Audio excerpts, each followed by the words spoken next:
कल्याण डोंबिवली महानगरपालिकेच्या आरोग्य विभागात मोठी प्रशासकीय गडबड उघडकीस आली।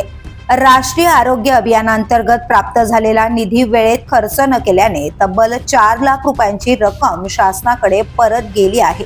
या प्रकरणी राष्ट्रीय आरोग्य अभियानाच्या वित्त विभागाने कंडोमपाच्या प्रभारी वैद्यकीय आरोग्य अधिकारी डॉक्टर दीपा शुक्ला यांना कारणे दाखवा नोटीस बजावली आहे। 10 ऑक्टोबर 2025 पासून SNA स्पर्श ही नवीन राज्य समन्वय खाते प्रणाली लागू करण्यात आली। त्यापूर्वी जुन्या SNA खात्यातील सर्व निधी ऑक्टोबर पूर्वी खर्च करण्याच्या स्पष्ट सूचना राष्ट्रीय आरोग्य अभियानाच्या आयुक्त स्तरावरून देण्यात आल्या होत्या। त्यानुसार कल्याण डोंबिवली पालिकेने आपले ड्रॉइंग लिमिट शून्य असल्याचे प्रमाणपत्र 1 नोव्हेंबर 2025 रोजी शासनाला दिले होते। मात्र प्रत्यक्षात काही निधी अखर्चित राहिला आणि तो निधी उशिराने परत पाठवण्यात आला। विशेष म्हणजे 21 नोव्हेंबर ते 5 डिसेंबर 2025 या कालावधीत 5 वेगवेगळ्या व्यवहारातून जुन्या SNA खात्यातून रक्कम पाठवण्यात आली।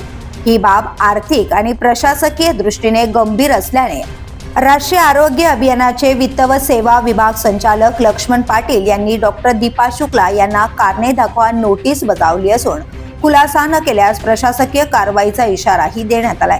या दरम्यान या नोटिसीनंतर डॉक्टर दीपा शुक्ला यांनी शहर लेखा व्यवस्थापक तसेच पालिकेच्या सर्व नागरी आरोग्य केंद्रातील डेटा एंट्री ऑपरेटर्सना कारणे दाखवा नोटीस बजावल्या आहेत। आरोग्य केंद्रस्थळावर वेळेत कार्यवाही न झाल्यामुळे निधी उशिरा परत करावा लागल्याचं त्यांनी स्पष्ट केलंय। यापुढे अशा चुका होणार नाहीत याची दक्षता घेतली जाईल असा खुलासाही पालिकेच्या वतीने शासनाकडे सादर करण्यात आलाय। The police news bureau, Kalyan Dombivli.